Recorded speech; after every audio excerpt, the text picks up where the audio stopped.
Bwana Yesu asifiwe. Niwakaribishe kwenye kipindi cha mafundisho ya neno la Mungu.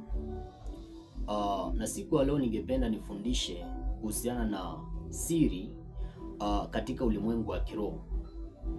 Jambo la kwanza kabla sijaanza, nataka ujue kwamba ninapoongelea kuhusiana na ulimwengu wa kiroho, ninaongelea kuhusiana na ulimwengu wa kuzimu, ina maana ulimwengu wa mashetani, lakini pia ulimwengu wa Mungu ambao ni ulimwengu wa Roho Mtakatifu. Sasa ulimwengu wa kiroho, kitu cha kwanza ni kwamba ili chochote kipate kutokea katika ulimwengu wa nyama, inakuanga ni lazima kiwe kimesababishwa kwanza katika ulimwengu wa kiroho. Ndio maana maandiko yanasema ya kwamba vitu vinavyoonekana, ina maana kwamba chochote unachokiona kwa macho yako ya nje, anasema vitu vinavyoonekana vilifanywa kwa vitu visivyoonekana. Kwa hivyo ulimwengu wa kiroho ndio behind the scene. Ulimwengu wa kiroho ndio eneo ambalo mambo ya mwilini yanatengenezeangwa alafu yanakuja kutokea katika ulimwengu wa mwili. Bwana Yesu asifiwe sana. Ukiona lolote ambalo ni baya ya kishetani inatokea, ujue kwamba kwanza ilitengenezewa katika ulimwengu wa kiroho alafu ikakuja ikatokea katika ulimwengu wa mwili. Ndio maana Waswahili wanasema ukiona vinaelea ujue vimeundwa.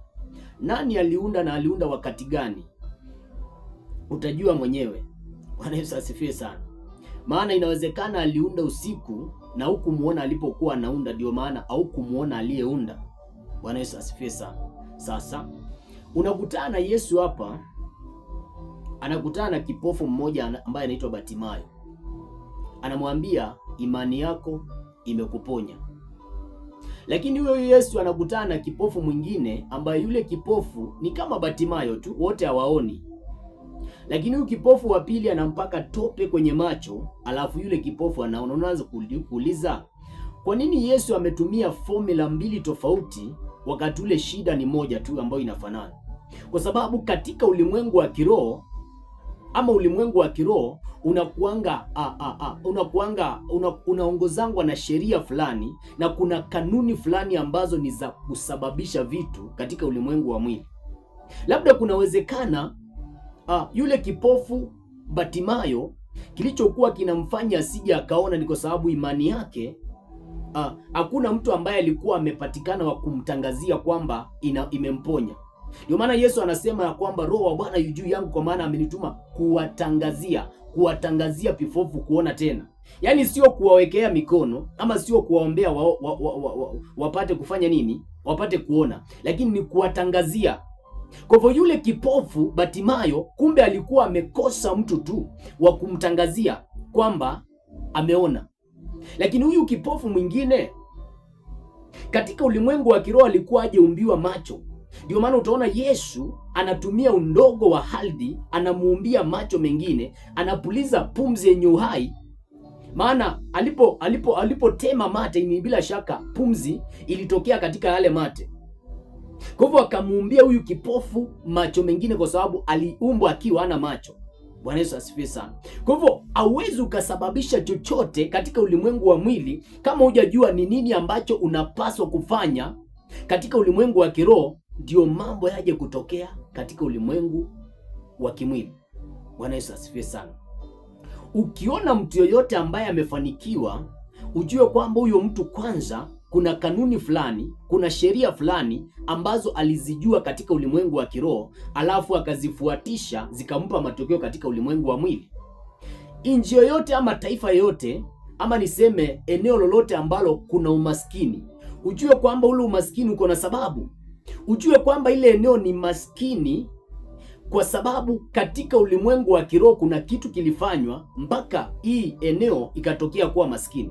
Labda ufalme wa giza ulienda ukatawala katika ile eneo, na walipotawala wakapora watu mali, ama wakapora ile taifa ama ile nchi ama ile eneo mali, alafu wakaficha katika hazina za gizani. Ndio maana ukisoma kwenye kitabu cha Isaya mlango wa 45 mstari wa pili, wa 3, wa 4 pale, maandiko yanasema kwamba nitawafunulia hazina za gizani na mali zilizofichwa mahali pasiri. Sasa unaanza kujiuliza, ni nani huyu aliyeficha hizi hazina za gizani katika eneo la giza? Ina maana kwamba hao watu walienda wakatawaliwa na ufalme wa giza. Na baada ya kuwa ametawaliwa na ufalme wa giza, ule ufalme wa giza ukahakikisha kwamba umewapora mali na alafu ukaficha katika giza. Ndio maana utakutana kwenye kile kitabu cha Mwanzo mlango wa 21 na mstari wa 9, unakutana na mwanamke mmoja ambaye anaitwa Ajiri. Ajiri alikuwa ni kijakazi wa Sara, na maandiko anasema ya kwamba Sara akaona kwamba umri wake wa kuzaa umepita, maana alikuwa na miaka 90, alikuwa ni bikizee.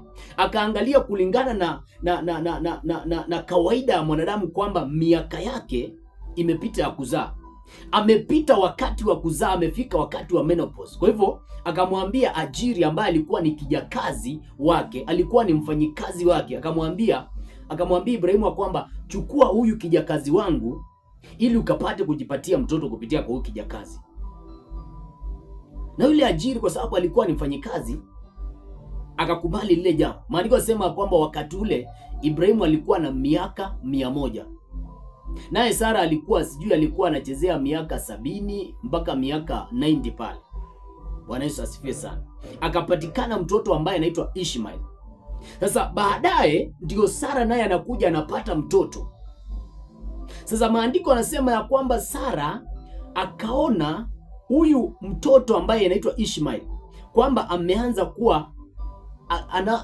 kuwa na kejeli, yani akawa ni mtu ambaye aeleweki. Sasa Sara akamwambia Ibrahimu, lazima utafukuza Ajiri ambaye alikuwa ni Misri pamoja na mtoto wake ambaye ni Ishmael. Wakafukuzwa. Walipofukuzwa, maandiko yasema ya kwamba wakaenda jangwani, maana Mungu aliridhia ile jambo. Ukisoma kwenye ule mstari wa kile kitabu cha Mwanzo 21 mstari wa 12, wakati ule Sara alipomwambia Ibrahimu kwamba lazima utamfukuza Ajiri, Mungu alikubaliana lile jambo. Na baada ya kuwa ile jambo Sara amelisema, maandiko yasema ya kwamba Ajiri akafukuzwa akaenda jangwani. Alipokuwa kule jangwani, maandiko yasema kwamba yale maji aliyokuwa ameenda nayo kule jangwani yakaisha. Na baada ya kuwa yale maji yakaisha, yule mtoto akawa ana maji ya kunywa. Kwa hivyo Ajiri akakimbia akaenda kujificha asije akaona mwanawe akifa. Kuna watu wengi ambao wameenda kujificha wasione familia zao, yani wameacha familia zao wakaenda kujificha kwa sababu ya jangwa. Bwana Yesu asifiwe sana. Kuna watu ambao wameacha makwao wakaenda katika tauni zingine kwa sababu kwao wanaona kwamba ni jangwa tu, hakuna maji, hakuna mafanikio pale. Ajiri akajificha asije akaona mwanawe akifa kwa sababu ile eneo kulikuwa hakuna maji. Lakini maandiko yanasema ya kwamba kwenye kile kitabu cha Mwanzo 21 na mstari wa 9, maandiko yanasema ya kwamba Mwanzo 21 na mstari wa 17, maandiko yanasema kwamba malaika wa Bwana akamuongelesha akiwa mbinguni, akamuuliza Ajiri, uko na nini wewe Ajiri? Bwana Yesu asifiwe sana. Maana alipomwangalia Ajiri, aliona Ajiri ako na huzuni. Alimuona Ajiri kwamba tayari roho ya mauti imemfaa. Alimuona Ajiri kwamba ameingiwa na woga wa kumpoteza mwanae. Alimwangalia Ajiri akaona kwamba Ajiri ni kana kwamba amepatwa na ugonjwa wa namna fulani. Akamuuliza, uko na nini wewe Ajiri? Akamwambia, usiongope, kwa maana huyu mtoto wako nitafanya kuwa taifa kubwa. Maandiko yasema kwenye ule mstari wa 19 ya kwamba akamfumbua macho Ajiri akaona maji.